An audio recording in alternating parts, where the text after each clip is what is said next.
পবিত্র ওমরাহ হজব্রত পালন করতে সৌদি আরবে গেলে সংযুক্ত আরব আমিরাতের প্রবাসী ব্যবসায়ী এবং সর্বোচ্চ রেমিটেন্স প্রেরণকারী হিসেবে বাংলাদেশ ব্যাংক থেকে ৬ বার পুরস্কার পাওয়া চট্টগ্রামের রাউজানের নোয়াপাড়া ইউনিয়নের সাম্মা হালদার পাড়া গ্রামের কৃতি সন্তান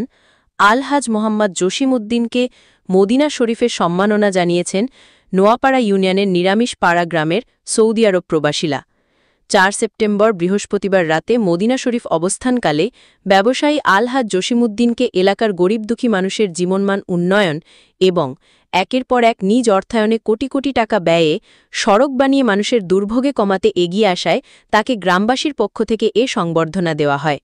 এ সময় তারা ব্যবসায়ী ও দানবীর আলহাজ জসিমউদ্দিনকে ক্রেস্ট উপহার দিয়ে সম্মাননা জানান। সংবর্ধনা ও সম্মাননা ক্রেস্ট দেওয়ার এ সময় উপস্থিত ছিলেন নিরামিষ পাড়ার বাসিন্দা হাজি মোহাম্মদ মুসা, মো ইব্রাহিম, মোহাম্মদ বেলাল, মো মনির, মো হাসান, মোহাম্মদ রানা, মোহাম্মদ হাসান তারেক সহ